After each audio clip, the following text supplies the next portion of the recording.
The rain fell like accusatory fingers against my skin, each droplet a reminder of my failures. I huddled beneath the bus shelter's meager protection, my thin jacket soaked through within minutes of the downpour beginning. The cold had seeped into my bones, but it was nothing compared to the chill of dread spreading through my chest at the sight of the out-of-service sign flashing mockingly on the last bus of the night. "Damn it," I whispered, my voice drowned by the thunderous percussion of water against metal.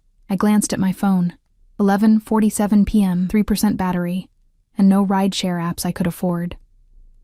Mrs. Winters would be furious if I called again to ask her to stay longer with Emma.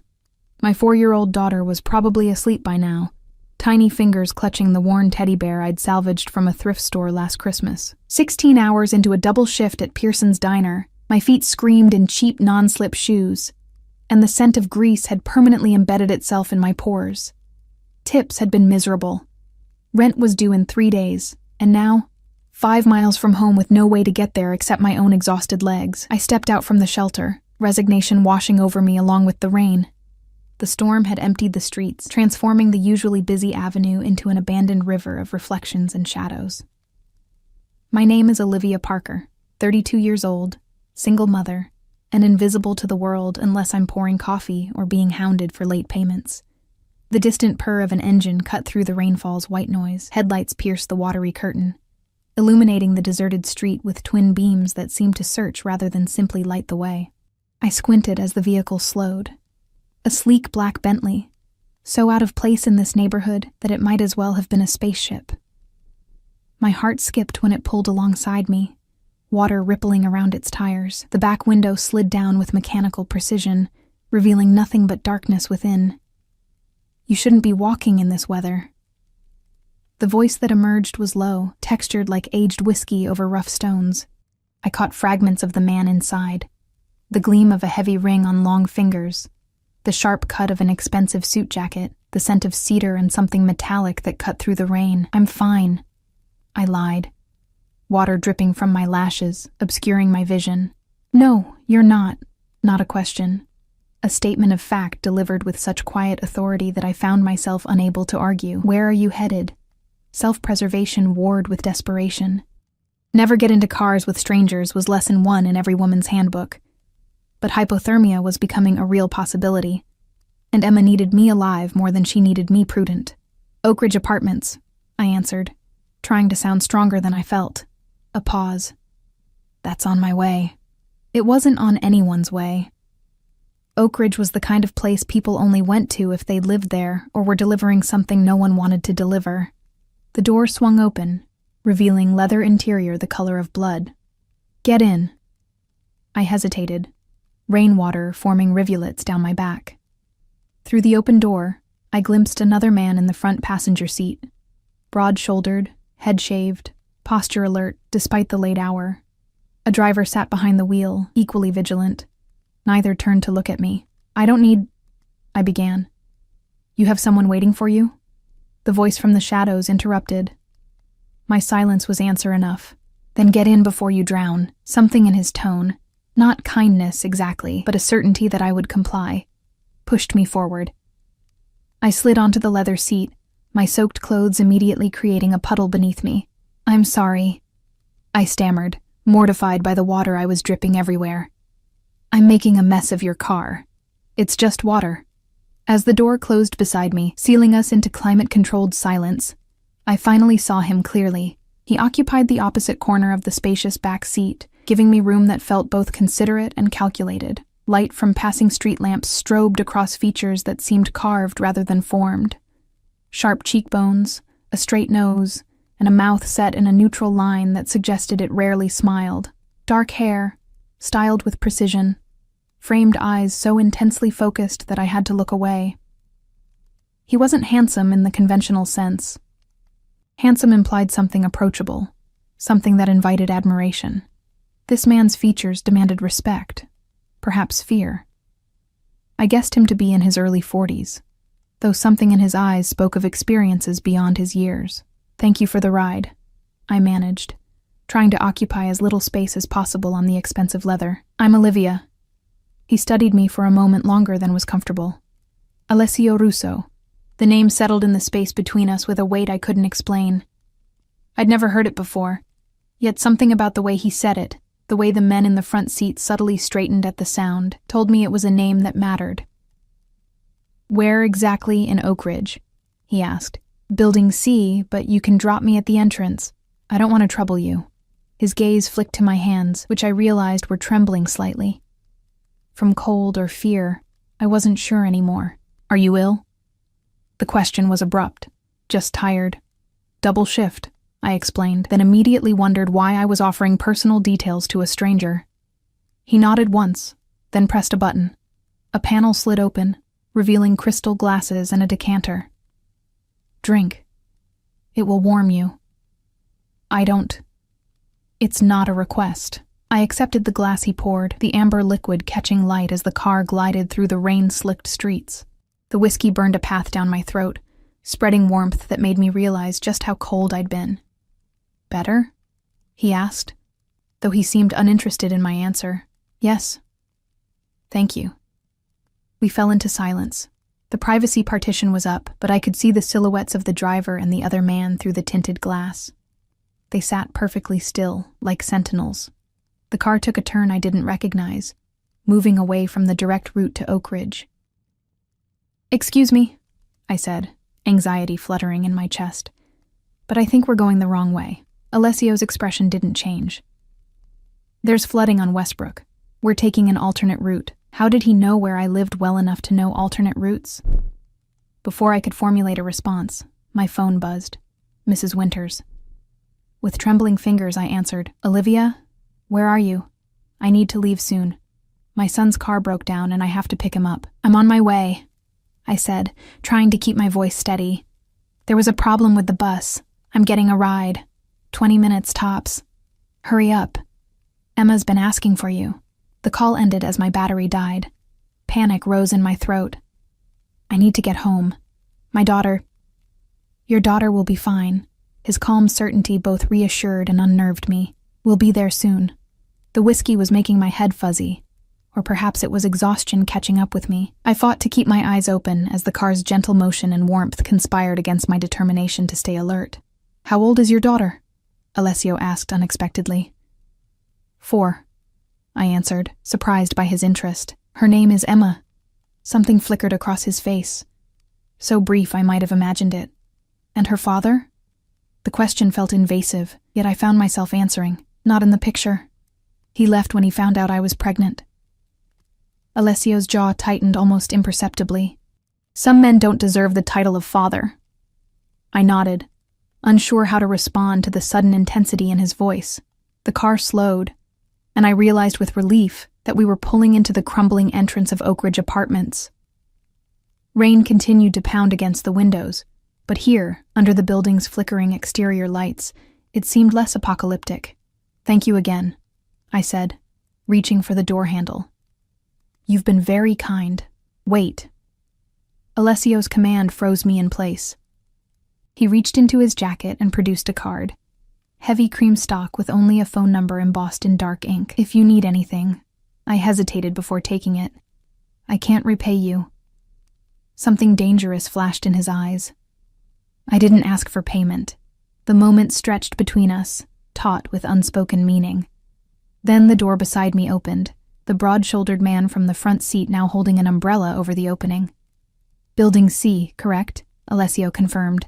"Yes, but you don't have to. Marco will escort you. It's still pouring." I stepped out, the umbrella providing immediate relief from the downpour. Marco, the first name I'd heard besides Alessio's, stood like a wall beside me, his expression unreadable.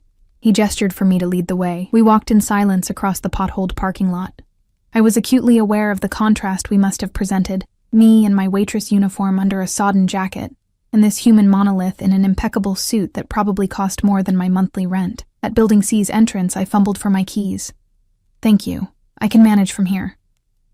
Marco nodded, but made no move to leave.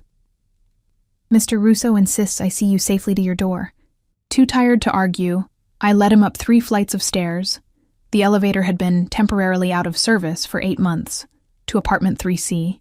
Mrs. Winters opened the door before I could even knock.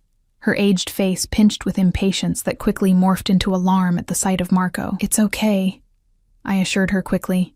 "He just helped me home. The bus wasn't running." She gave Marco a suspicious once-over before gathering her things. "Emma's asleep. Finally.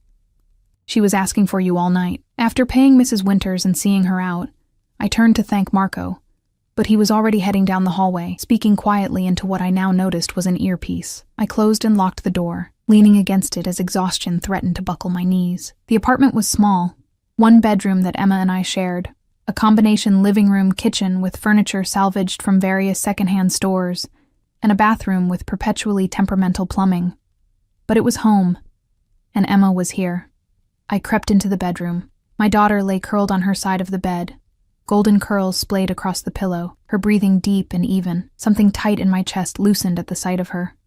As I changed out of my damp clothes, the heavy card Alessio had given me fell from my pocket.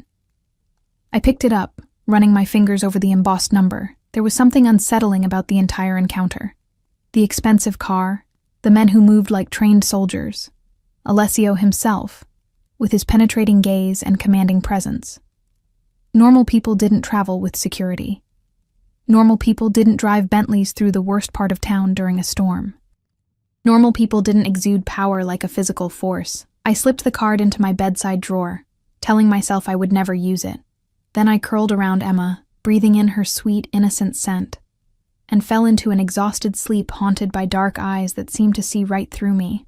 The blaring of my alarm jolted me awake at 5:30 a.m. Another day, another early shift. I reached to silence it before it woke Emma, but my hand met only air. Confused, I opened my eyes.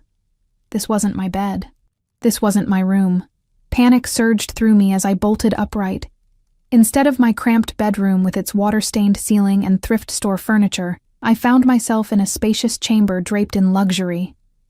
The bed beneath me was enormous, the sheets finer than anything I'd ever touched. Morning light filtered through floor-to-ceiling windows partially covered by heavy curtains. "Emma?" I called out, voice cracking with fear. "Emma?"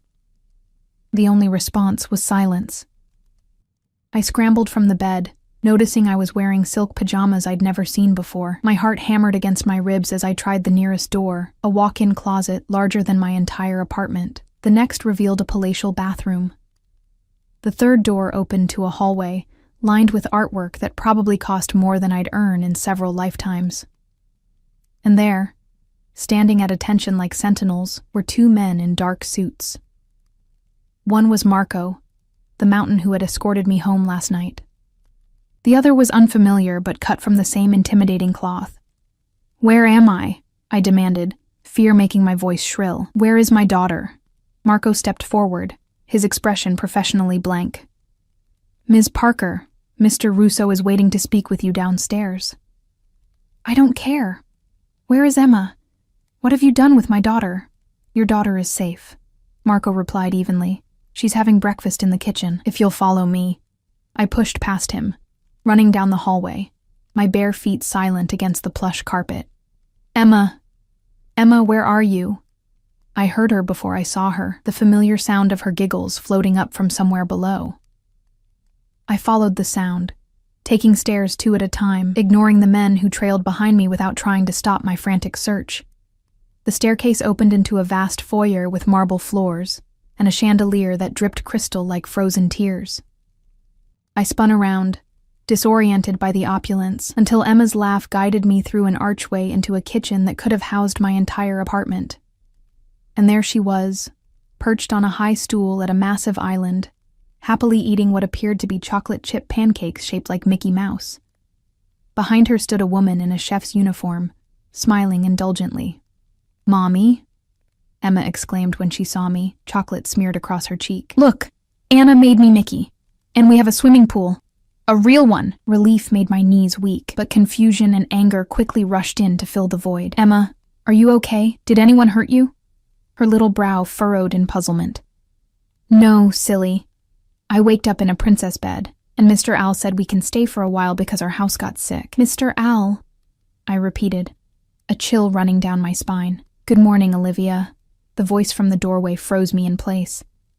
I turned slowly to find Alessio Russo watching us, impeccably dressed in a charcoal suit that highlighted the breadth of his shoulders. In daylight, he was even more imposing, every inch the powerful figure I'd sensed in the darkness of his car. "What have you done?" I whispered, positioning myself between him and Emma. "Why are we here?" Alessio's dark eyes held mine, unreadable and unapologetic. "There was a fire in your building last night. Nothing remains of your apartment." The world tilted beneath my feet. "A fire? That's not possible. We were just there." My voice trailed off as memory flickered. The storm, the strange car, the man now standing before me with impassive eyes. "I don't believe you." Alessio nodded to someone behind me. A tablet appeared in my peripheral vision, held by one of his ever-present men. On the screen was a news article dated this morning. "Electrical fire devastates Oak Ridge apartments. Building C destroyed." My fingers trembled as I scrolled through images of blackened walls and collapsed ceilings, firefighters battling flames that licked hungrily at the night sky. The same sky I'd stood under just hours before. A quote from the fire chief indicated the blaze had started around 1 a.m., less than an hour after I'd arrived home. "This could be fake," I said, though my voice lacked conviction. "You could have—" "Call someone," Alessio interrupted. "Anyone from the building. Verify it yourself." And I didn't have my phone, didn't know where any of my possessions were. As if reading my thoughts, Marco stepped forward and offered me a sleek device. "Your phone was damaged," Alessio explained. "This one is secure. Use it." With shaking fingers, I dialed Mrs. Patterson from 3B. She answered on the 4th ring, her voice raspy from what sounded like hours of crying. "Hello? Mrs. Patterson? It's Olivia from 3C. "Olivia? Oh, thank God!" Her relief was palpable. "We thought you and Emma might have been when they couldn't find you. The fire department searched everywhere." "We weren't home," I said, the reality of what had happened slowly sinking in. "We're safe. Nothing's left, dear. Not a thing. The whole building." Her voice broke. "Where are you staying?" I looked up at Alessio, who watched me with that same inscrutable expression. "With a friend. I have to go. I'll call you later." I ended the call, handing the phone back to Marco as my mind raced. Everything we owned, Emma's favorite stuffed animals, the photo albums with pictures of her as a baby, my mother's wedding ring, the quilt my grandmother had made, all gone. "Mommy." Emma's small voice pulled me from the edge of panic. "Are you sad?" I forced my face into a reassuring smile. "No, baby, I'm just surprised. Remember how I told you sometimes adventures happen when we least expect them?" She nodded solemnly, chocolate smudged at the corner of her mouth. "Well, we're on an adventure now." I turned to Alessio, keeping my voice level for Emma's sake. "May I speak with you privately?" He inclined his head slightly. "Anna will watch Emma." The chef smiled warmly at my daughter. "Would you like to help me make cookies after breakfast, little one?" Emma's eyes widened with delight. "Can I, Mommy?" "Sure," I said, kissing the top of her head. "I'll be right back." Alessio led me through the enormous kitchen into what appeared to be a study. Dark wood paneling, leather-bound books lining built-in shelves, and a desk that dominated one wall. Floor-to-ceiling windows overlooked manicured grounds that stretched to a stone wall in the distance. This wasn't just a house, it was an estate. The door closed behind us with a soft click. I waited until I was certain Emma couldn't hear before rounding on him. "What the hell is going on? How did we get here?" "We were in our apartment. I fell asleep with Emma." "You passed out within minutes of entering your apartment," Alessio stated matter-of-factly. "Your babysitter mentioned you hadn't eaten all day. Combined with exhaustion and the whiskey in the car. You drugged me?" Horror bloomed in my chest, his eyes narrowed dangerously. "I don't need to resort to such tactics, Olivia. The whiskey was just whiskey. You were exhausted, malnourished, and soaking wet. Your body simply gave out. That doesn't explain how we ended up here. I had you monitored." The casual admission sent ice through my veins. "Monitored?" "Marco remained outside your building. Standard procedure when I take an interest in someone's welfare. Standard procedure? I repeated incredulously. Who are you? Something like amusement flickered across his features. I told you my name.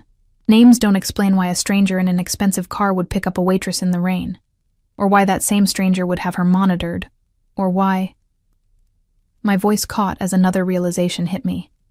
The fire. Did you...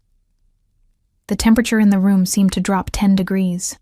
Be very careful with your next words, Alessio said softly. The warning in his tone was unmistakable.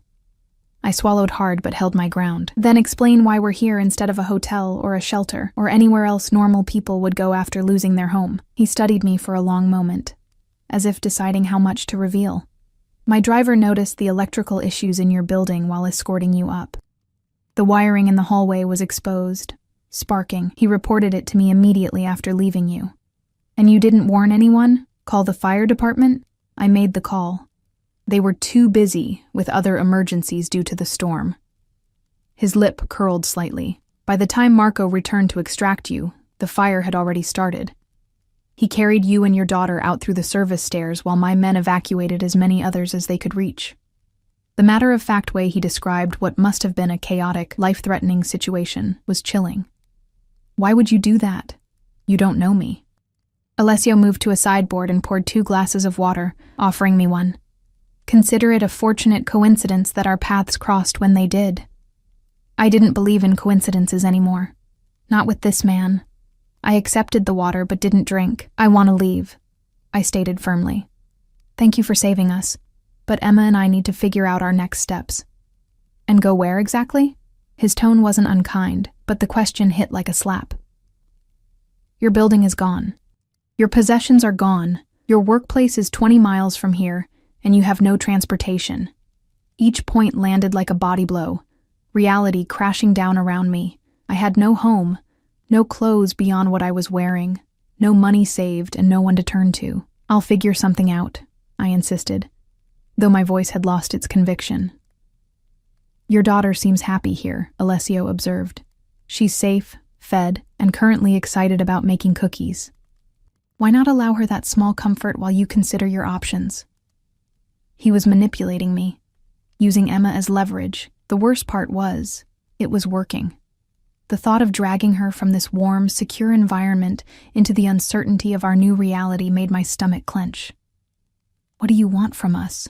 I asked, the question barely above a whisper. Alessio's expression softened fractionally. Right now? Nothing.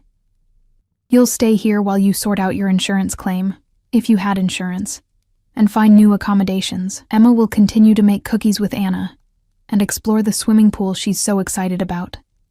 And you get what out of this arrangement?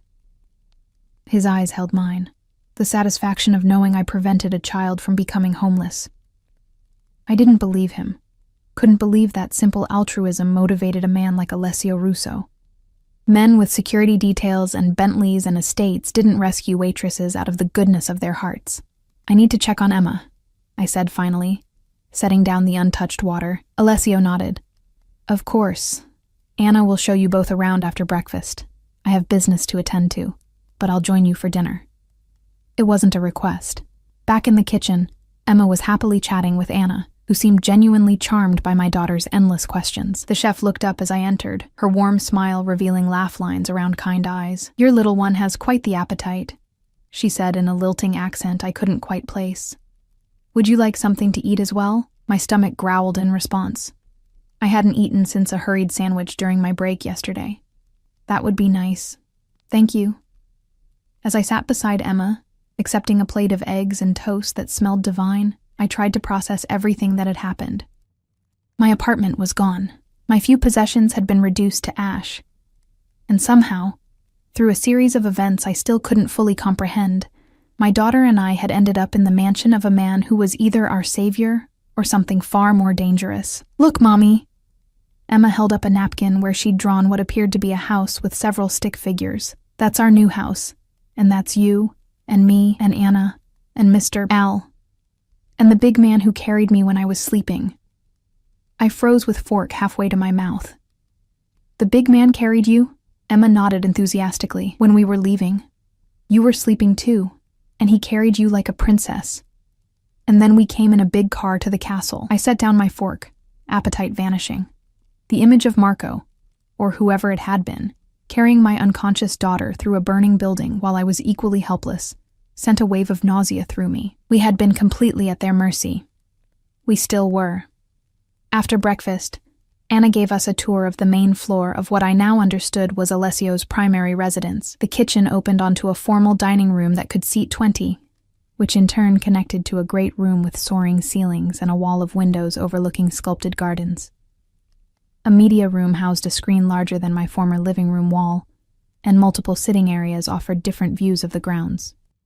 The pool is through here, Anna explained, leading us through French doors onto a covered patio. Emma gasped with delight at the sight of the shimmering blue water, steam rising gently from its surface into the cool morning air. Is it warm? Heated year-round, Anna confirmed. But you'll need swimsuits before you can go in. Which reminds me, Mr. Russo asked me to show you the dressing rooms after the tour. Dressing rooms? I echoed. Anna nodded. He had some things brought in for you both this morning. Some things turned out to be an entire wardrobe for each of us.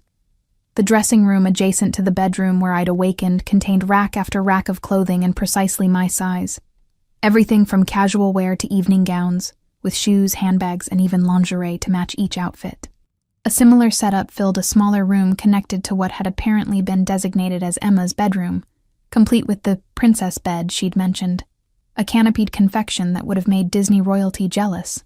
This is excessive, I murmured, running my fingers over the sleeve of a cashmere sweater that probably cost more than I made in a week. Mr. Russo is thorough, Anna said diplomatically. He wanted to ensure you had everything you might need. How did he know our sizes? I asked, though I was afraid I already knew the answer. Anna's smile never wavered. I believe Marco took note of your apartment's contents before the fire. They had been through our things, catalogued our lives before they burned to the ground.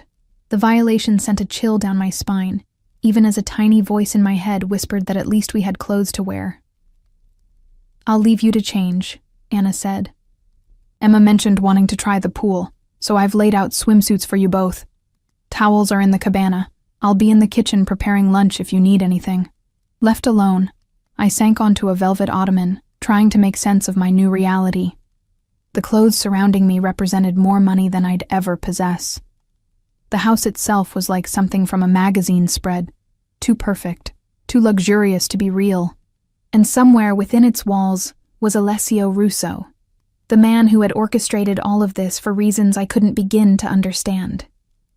Emma burst into the room, already changed into a ruffled pink swimsuit. Mommy, can we go swimming now, please? Her excitement was the first normal thing I'd encountered since waking in this gilded cage. I forced a smile. Let me change first, okay? An hour later, watching Emma splash happily in the shallow end of the pool, I allowed myself a moment of peace. Whatever was happening, whatever Alessio's motives might be, my daughter was safe and happy. For now, that would have to be enough. I didn't notice Marco's arrival until his shadow fell across the lounge chair where I sat. Ms. Parker, he said, his deep voice startling me. Mr. Russo asked me to inform you that he's arranged for your workplace to be notified of your absence. You've been granted a 2-week leave with pay. He did what? I sat up straight, clutching the plush towel around my shoulders. He had no right. He also asked me to give you this. Marco held out a manila envelope, ignoring my protest. Inside was a stack of official-looking documents, an insurance claim form for my apartment already filled out in my name, a check for an amount that made my eyes widen, and a temporary ID card since mine had presumably been lost in the fire. How did he... I looked up at Marco, whose expression remained impassive. Mr. Russo has connections, he replied simply. Is there anything you or your daughter need? The question felt loaded, though I couldn't explain why. No, thank you. Marco nodded and retreated to a position by the pool house, where he stood with hands clasped behind his back, gaze sweeping the grounds in a continuous, vigilant pattern. It was then that I realized we weren't just guests in Alessio's home. We were being watched, protected, or perhaps more accurately, guarded. The question was, Were we being guarded from outside threats? Or was Alessio ensuring we couldn't leave? As I watched Emma laugh and play in water that cost more to heat than our monthly electricity bill, I wondered what price we would ultimately pay for this unexpected salvation, and whether I would have any choice in the matter when the time came to settle the debt. Dinner that evening was an exercise in restraint. Alessio presided at the head of the massive dining table, with me to his right and Emma to his left, looking tiny in a chair that could have accommodated 3 children her size. The formal dining room seemed excessive for just the 3 of us, but I was beginning to understand that excess was Alessio's standard operating procedure. Emma, oblivious to the tension crackling between the adults, chatted happily about her day of swimming and cookie making. She had taken to Anna immediately, and, more unsettlingly, to Alessio as well. She seemed completely unfazed by his imposing presence, peppering him with questions that would have made me flinch if I weren't trying so hard to appear composed. "Do you have kids, Mr. Al?" she asked between bites of the pasta Anna had prepared specially for her. Alessio's expression softened almost imperceptibly when he looked at my daughter. "No, Emma, I don't." "Why not? Don't you like kids?" I nearly choked on my wine. "Emma, that's not a polite question." "It's all right," Alessio said, setting down his fork. "I like children very much, Emma. I simply never found the right person to have them with." Emma considered this with the solemn thoughtfulness only a 4-year-old could muster. "My daddy didn't want me," she announced with the brutal honesty of childhood. "Mommy says he wasn't ready for a responsibility like me." The temperature in the room seemed to drop several degrees. I saw Alessio's jaw tighten, a muscle working beneath the skin. "Emma," I said quickly, "remember what we talked about? Some things are private family matters. Your mother is right about privacy." Alessio interjected, his voice gentler than I'd heard it before. "But she's wrong about one thing. Your father didn't leave because of you. He left because he was a coward who didn't deserve either of you." The certainty in his voice sent a chill down my spine. He spoke as if he knew Ryan personally, as if he had judged and condemned him with the same casual authority he applied to everything else. "How would you know?" I asked, unable to keep the edge from my voice. Alessio's dark eyes met mine. "Men who abandon their children are cowards. That's not an opinion, Olivia. It's a fact." The conviction behind his words silenced me. There was history there, something personal that had nothing to do with me or Emma, yet seemed to inform his entire interaction with us. After dinner, Anna appeared to take Emma for her bath and bedtime routine. My daughter went willingly, already comfortable in this strange new world where chefs prepared your favorite foods and heated pools awaited your pleasure. I envied her adaptability. "Will you read me a story later, Mommy?" she asked as Anna led her away. "Of course, baby. I'll be up soon." When we were alone, Alessio gestured toward a door I hadn't noticed before. "Join me for a drink?"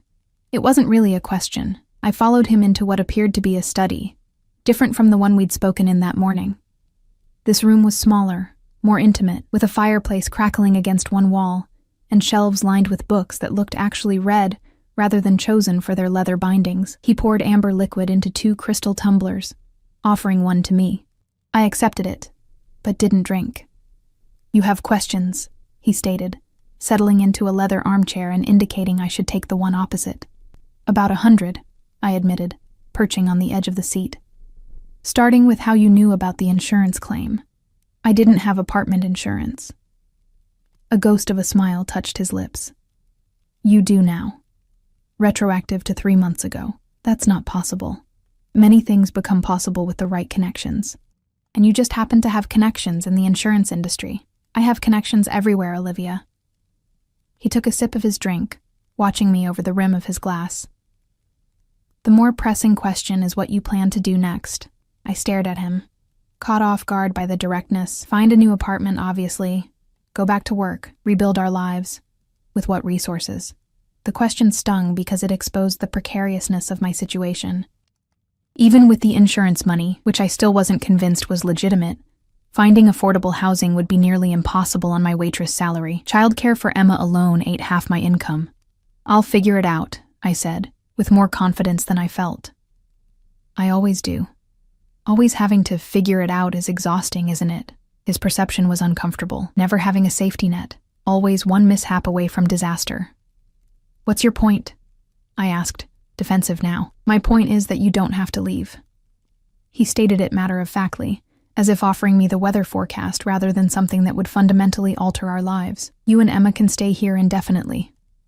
I laughed, a short, brittle sound. Right, we'll just move in with a complete stranger, because he has a nice pool. You know I'm not a complete stranger, do I? I set my untouched drink on the side table. I know your name is Alessio Russo. I know you have more money than seems reasonable. I know you have men who follow your orders without question. That's not knowing someone, Alessio. That's barely an introduction. He studied me for a long moment, his expression unreadable. Then he reached for his phone, typed something, and set it aside. What do you want to know?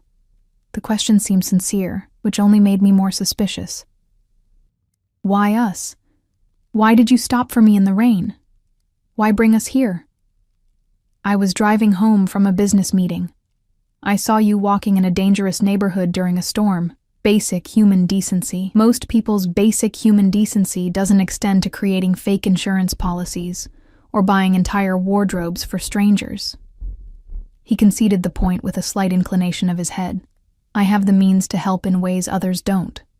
Why wouldn't I use them? Because people don't do things without expecting something in return. Something darkened in his eyes. What do you think I expect in return, Olivia?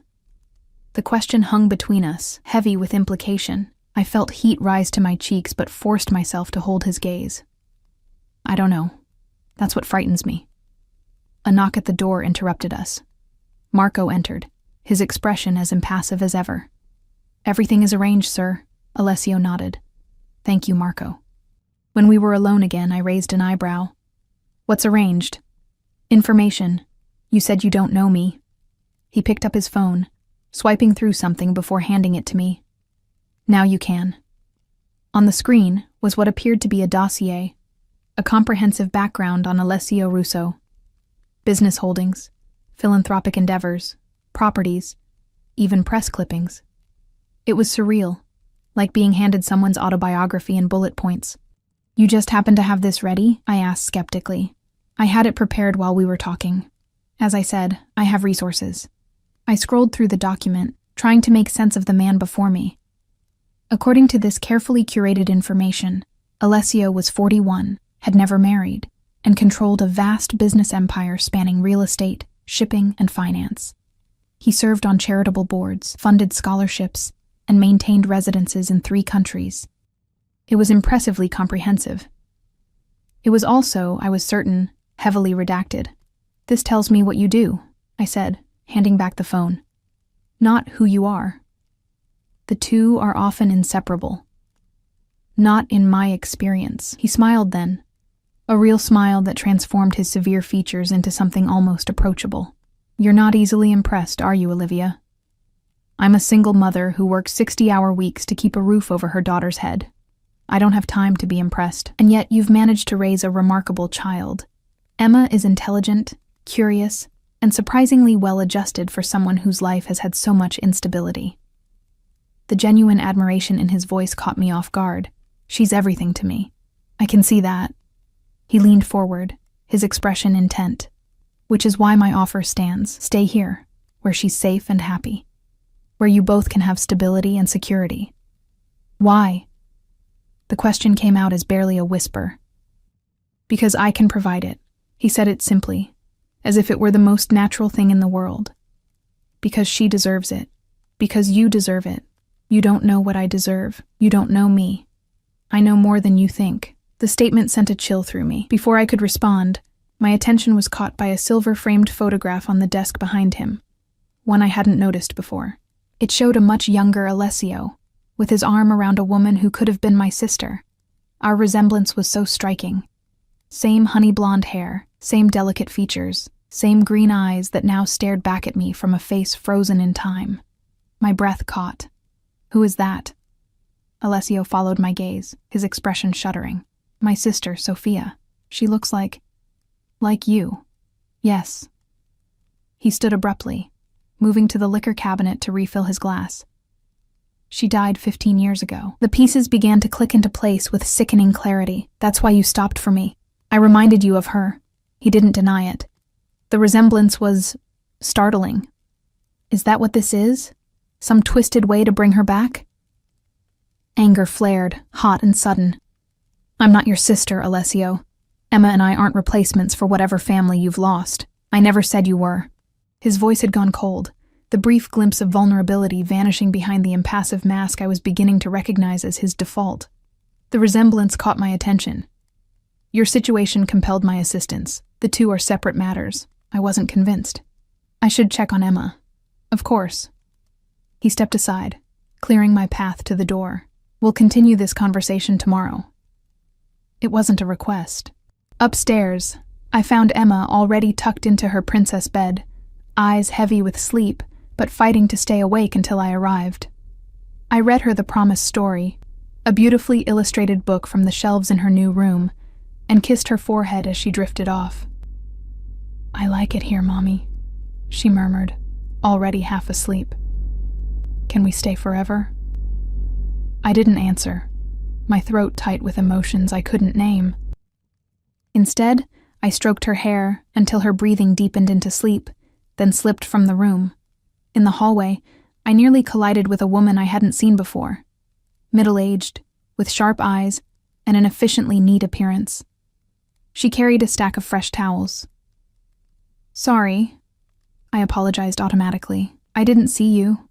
No problem, Ms. Parker. She smiled professionally. I'm Clara, the head housekeeper. Is there anything you need for your room? No, thank you. Everything's fine. I hesitated. Clara, how long have you worked for Mr. Russo? Something guarded flickered across her features. Nearly 20 years, ma'am. So you knew his sister? Sophia? The towels clutched in her arms seemed to tighten fractionally. I did. What happened to her?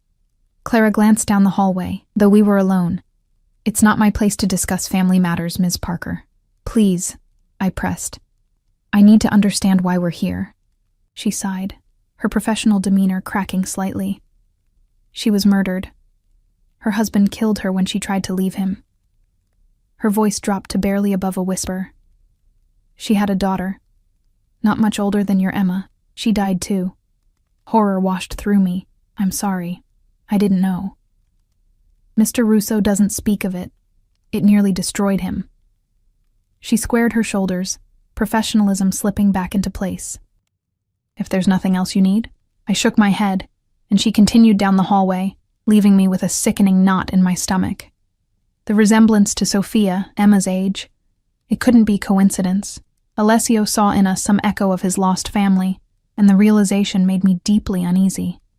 I returned to my room, locking the door before realizing how futile the gesture was. This was Alessio's house.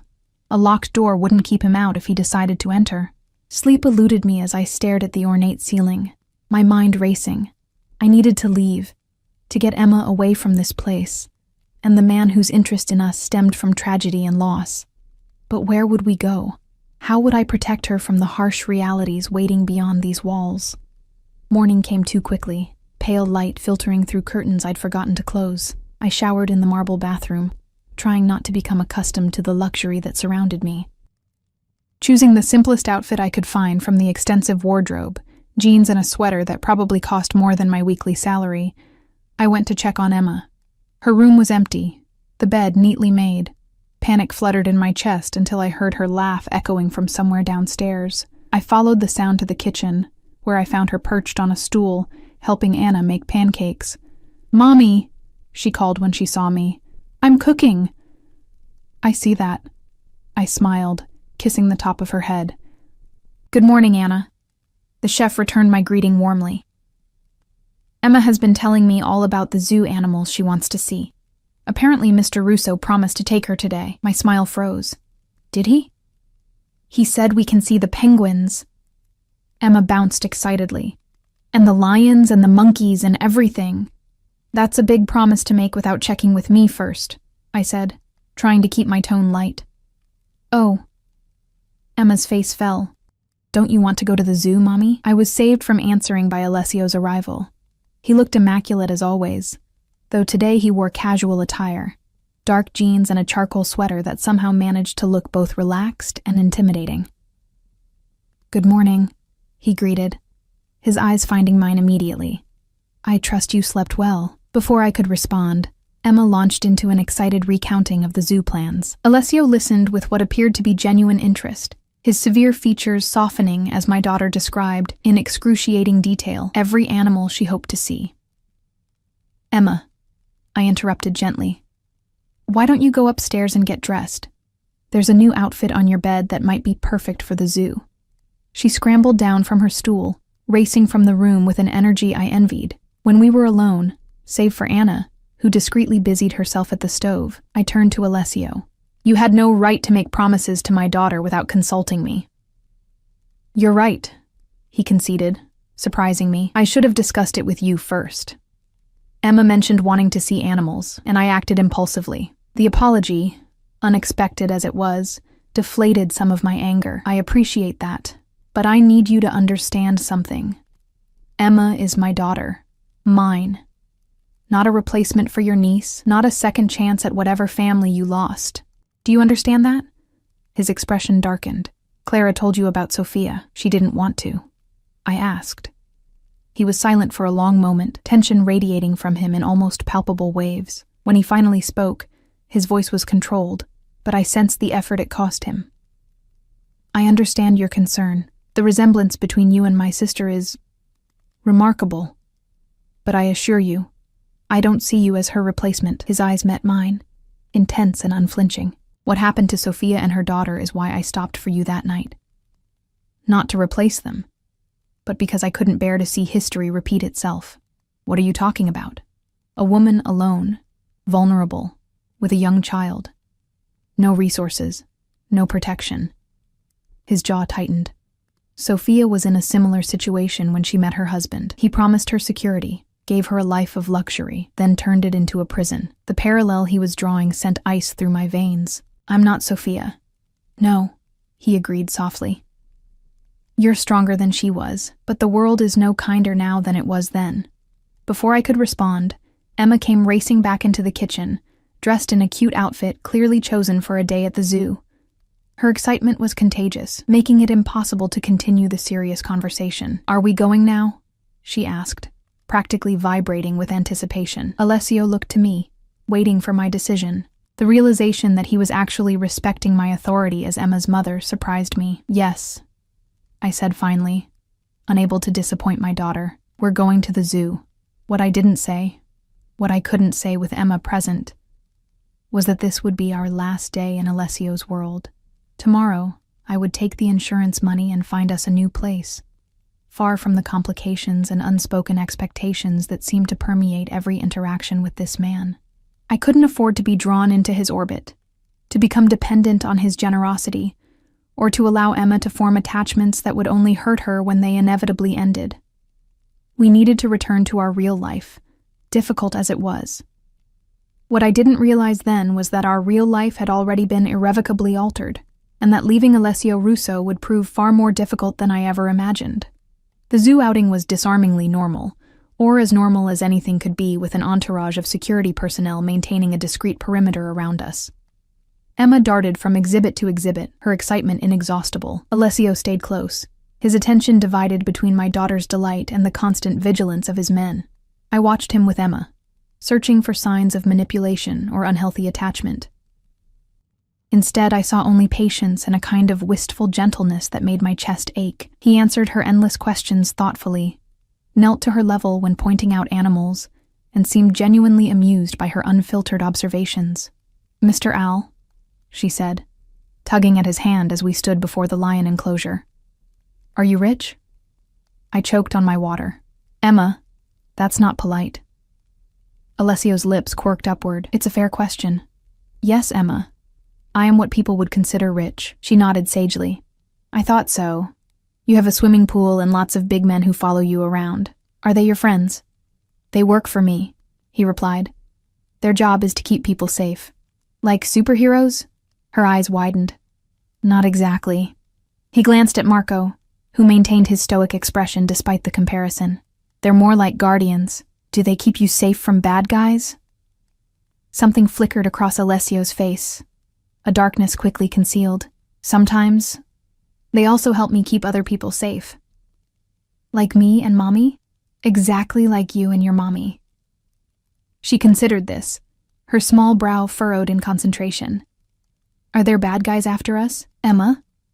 I interrupted firmly. That's enough questions. Let's go see the penguins you were so excited about. As she skipped ahead, Alessio fell into step beside me. She's remarkably perceptive. She's 4, I said dryly. They all ask uncomfortable questions at inappropriate moments. You've done well with her, he observed. Despite the difficulties, I bristled at what felt like condescension. I don't need your approval of my parenting. It wasn't condescension, Olivia. It was admiration. His voice had softened. My sister wasn't as strong as you. She let her husband isolate her, control her.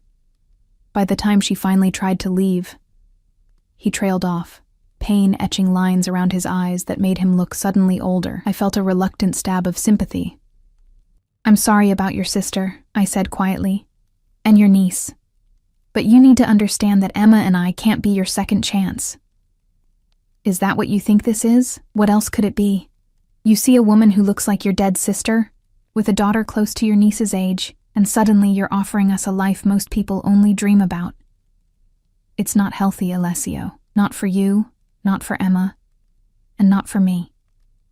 He was quiet for several steps, his face unreadable. When he finally spoke, his voice was low and intense. 3 years ago, I found the man who killed my sister and her daughter. The abrupt change of subject startled me. What? He fled to South America after the murders, changed his name, built a new life. It took me 12 years to track him down. His eyes, when they met mine, were cold as winter. Do you know what I did when I found him? A chill ran down my spine. I don't think I want to know. I had him brought back to the States. Delivered him to the authorities with enough evidence to ensure he'd never see daylight again. His jaw tightened. It would have been easier to kill him, more satisfying perhaps, but Sophia deserved justice, not vengeance. I studied his profile, trying to reconcile this revelation with the man beside me. Why are you telling me this? Because you need to understand who I am. He stopped walking, turning to face me directly. I'm not looking for replacements, Olivia. I'm trying to prevent history from repeating itself. By what? Keeping us in a gilded cage? Controlling our lives? By offering protection, resources, options. His intensity was almost physical. The world is full of predators. I've spent my life learning to recognize them, to fight them on their own terms. What I'm offering you and Emma isn't imprisonment. It's freedom from vulnerability. Freedom doesn't come with conditions, Alessio. Everything comes with conditions. The difference is whether they're spoken or unspoken. He gestured ahead where Emma was pressing her face against the glass of the penguin habitat, her breath fogging the surface. Right now, your condition is that you must work yourself to exhaustion to provide the bare minimum for your daughter. You have no safety net, no backup plan, no protection. His words struck too close to the truth. We were managing. Were you? Or were you one missed paycheck away from disaster? I had no answer that wasn't a lie. I'm not asking you to be anything other than who you are, he continued. I'm simply offering you the chance to be that person without the constant weight of survival pressing down on you. Before I could respond, Emma came running back, her face alight with excitement. Mommy, the penguins are swimming. Come see. The moment broke, and I let Emma pull me toward the exhibit, grateful for the interruption. Alessio's words had found their target with unerring precision, exposing the precariousness of our existence and the constant fear I lived with. But was accepting his help any less dangerous? We returned to the mansion late in the afternoon, Emma drowsy after the excitement of the day. I carried her upstairs for a nap, grateful for the excuse to retreat from Alessio's unsettling presence. As I tucked the blanket around my sleeping daughter, I made my decision. We would leave tomorrow. I would use the insurance money to find us a small apartment, enroll Emma in a decent preschool, and return to the life we knew. Difficult as it was ours. I had just stepped into the hallway when Marco appeared, his expression as impassive as ever. Ms. Parker, Mr. Russo would like to see you in his study. It wasn't a request, I followed him downstairs, steeling myself for another conversation laden with unspoken implications and offers too tempting to be safe. The study door was closed. Marco knocked once, then stepped aside to let me enter. Alessio sat behind his desk, his attention focused on a document before him. He looked up as I entered, his expression giving nothing away. "Come in, Olivia. Please sit down." I perched on the edge of a chair, my back straight, defenses raised. "Emma's asleep. The zoo exhausted her." He nodded. "She seemed to enjoy herself." "She did. Thank you for that." I took a deep breath. "Alessio, I've made a decision. Emma and I will be leaving tomorrow." If he was surprised, he didn't show it. "May I ask where you'll go? I'll use the insurance money to find an apartment. It should be enough for a security deposit and a few months' rent until I can get back on my feet. And childcare, transportation, the 1,000 unexpected expenses that come with rebuilding a life from scratch." His rational assessment of the challenges ahead only strengthened my resolve. "We'll manage. We always do." "You don't have to." "Yes, I do." I met his gaze directly. "I appreciate everything you've done for us, truly, but I can't live in your world, Alessio. I can't accept what you're offering without losing something essential of myself. What if I told you that leaving could put you and Emma in danger?" The abrupt shift sent ice through my veins. "What kind of danger?" Alessio stood, moving to a window that overlooked the manicured grounds. "The night of the fire wasn't an accident, Olivia." "What are you talking about?" "The fire chief said it was electrical. The fire was deliberately set." He turned to face me, his expression grave. "My men found evidence of accelerant in the maintenance room adjacent to your apartment. That's not possible." But even as I protested, doubt crept in. The timing had always seemed too convenient, too coincidental. "Why would anyone target our building? Not the building. You." The room seemed to tilt beneath me. "Me? That's ridiculous. I'm nobody. I'm a waitress with barely enough money to make rent. Why would anyone want to?" "Ryan Collins." The name hit me like a physical blow. "Emma's father? That's impossible. He walked away 4 years ago. He's never even seen her." "He's seen her." Alessio's voice had hardened. "He's been watching you both for weeks." "How would you know that?" He hesitated, as if measuring how much to reveal. "After I met you that night, I had you looked into. Standard procedure when you what? Take an interest in someone? Decide to play savior?" Anger flared, hot and sudden. "You investigated me?"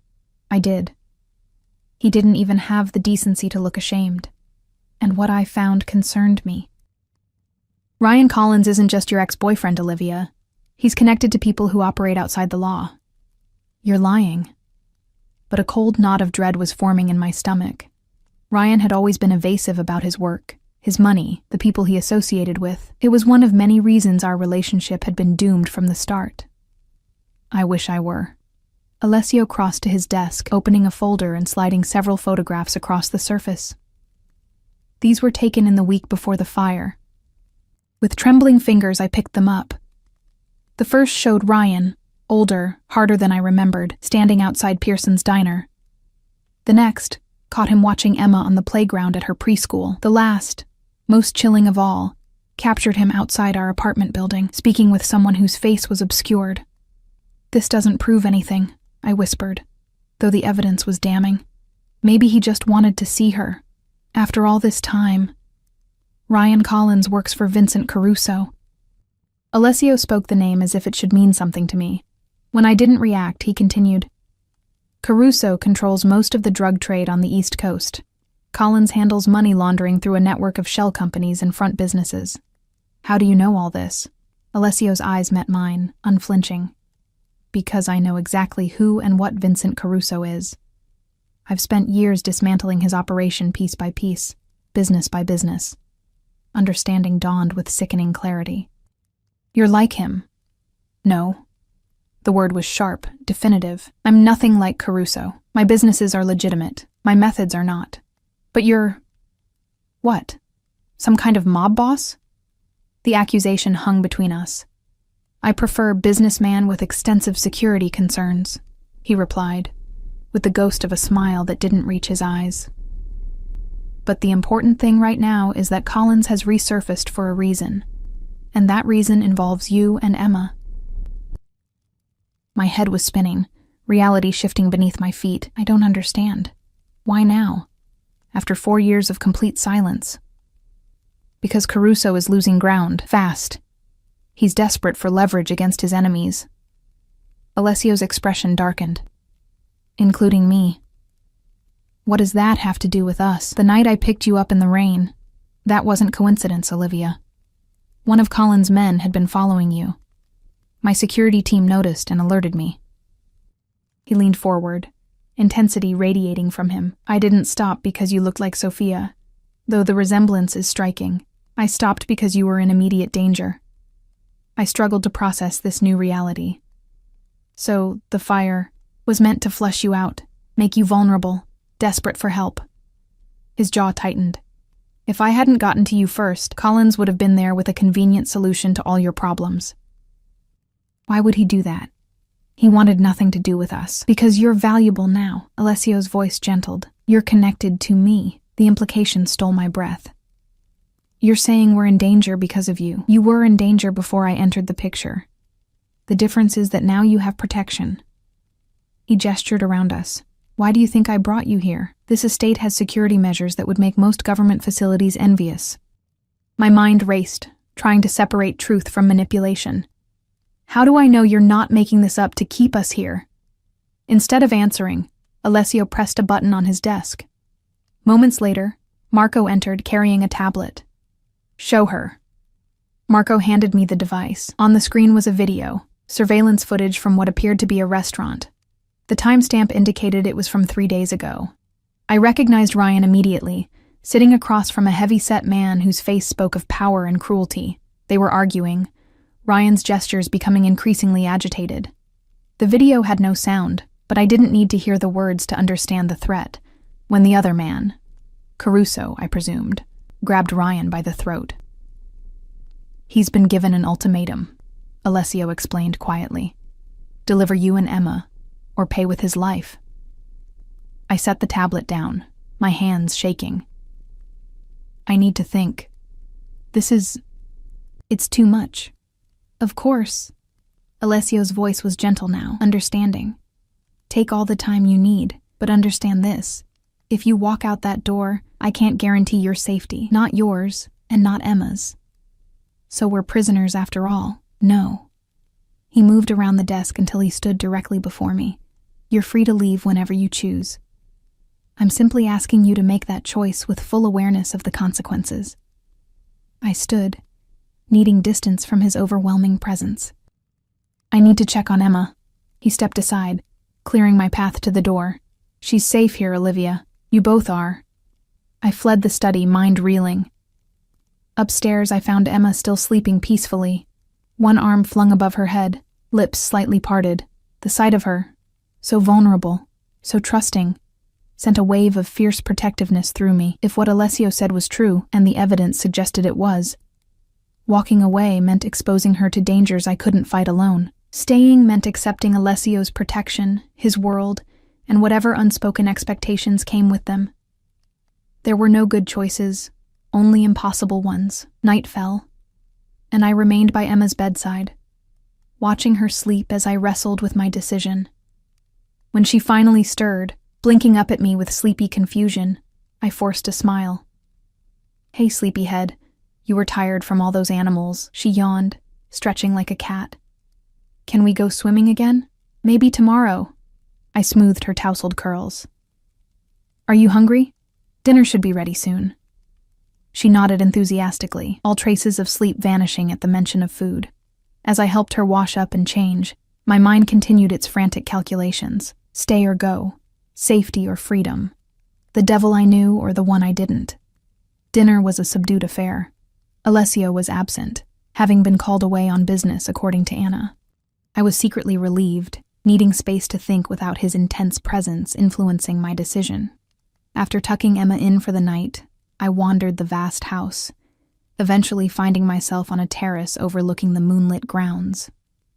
The night was clear, stars puncturing the darkness above like distant watchful eyes. Couldn't sleep?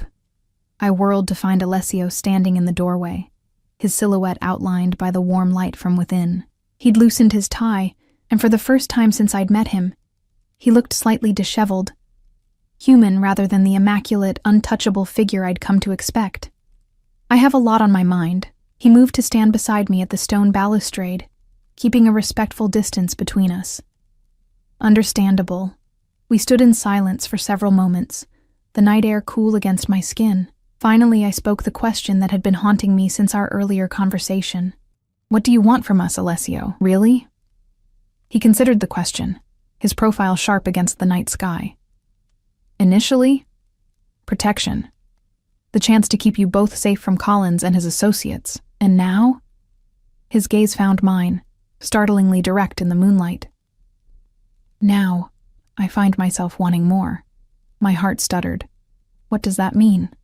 "It means I admire your strength, your determination to protect your daughter at all costs. It means I enjoy Emma's curiosity and resilience." He paused, something vulnerable flickering across his features. "It means I'm drawn to you in ways I didn't anticipate." The admission hung between us, charged with possibilities both tantalizing and terrifying. "I can't be what you want me to be. I'm not asking you to be anything other than who you are. Aren't you?" I challenged softly. "The clothes, the luxury, this entire lifestyle. It's a gilded cage, Alessio. One I don't fit into. Then shape it to fit you." He turned to face me fully now. "I'm not offering charity, Olivia. I'm offering partnership." "Partnership?" I repeated skeptically. "We're from different worlds. Worlds can collide." He stepped closer, his presence enveloping me like a physical force. "Stay. Not because you're afraid to leave, but because you choose to see what might be possible between us." I should have stepped back, should have maintained the distance that kept me safe, independent. Instead, I found myself swaying toward him, drawn by something I couldn't name. "And Emma? Will have everything she could ever need. Safety, opportunity, a future without limits." His voice softened. "And a man who would die to protect her. Not because she reminds me of someone I lost, but because she is extraordinary in her own right, like her mother." His hand rose, fingers brushing my cheek with a gentleness that belied his strength. "I'm not asking for an answer tonight. Only that you consider the possibility that what began as protection could become something more." Before I could respond, a commotion from within the house shattered the moment. Marco appeared at the doorway, his usually impassive face tense with urgency. "Sir, we have a situation." Alessio's demeanor changed instantly, the vulnerable man vanishing behind the mask of authority I recognized. "What is it?"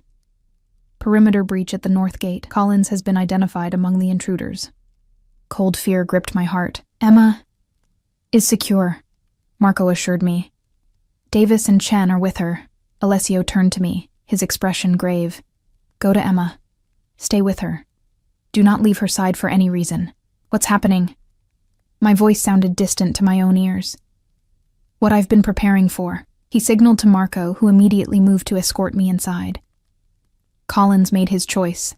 Now I'll make mine." As Marco led me upstairs to Emma's room, alarm systems activated throughout the house. Silent to us, but undoubtedly alerting Alessio's security forces. I found Emma still sleeping peacefully, unaware of the danger approaching. 2 men stood guard inside her room, weapons visible at their sides. I curled around my daughter on the bed, heart pounding as I strained to hear what was happening. Minutes stretched into an hour, the silence broken only by occasional terse communications through the guards' earpieces. Then, finally, footsteps in the hallway. The door opened to reveal Alessio, his expression grim, but controlled. "It's over," he said simply. "Collins and his men have been apprehended. They're being turned over to federal authorities as we speak." Relief made me dizzy. They wanted Emma? They wanted leverage. He crossed to the bed, his eyes softening as they fell on my sleeping daughter. "They've been neutralized. Permanently." I didn't ask what that meant. Some things were better left unspoken. "What happens now?" I whispered. Alessio's gaze met mine, steady and certain. "That depends on you. You can leave tomorrow with the assurance that Collins no longer poses a threat. Or... My voice was barely audible. Or you can stay. See what kind of life we might build together. He held out his hand, an offering rather than a demand. The choice is yours, Olivia. It always has been. I looked down at Emma, peaceful in sleep, unaware of how close danger had come. Then back to Alessio, the man who had saved us not once but twice now, the man who offered protection, security, and perhaps something I'd long ago stopped believing in, a future bright with possibility rather than shadowed by struggle. I reached out, my fingers intertwining with his. Not a surrender, but a choice. My choice.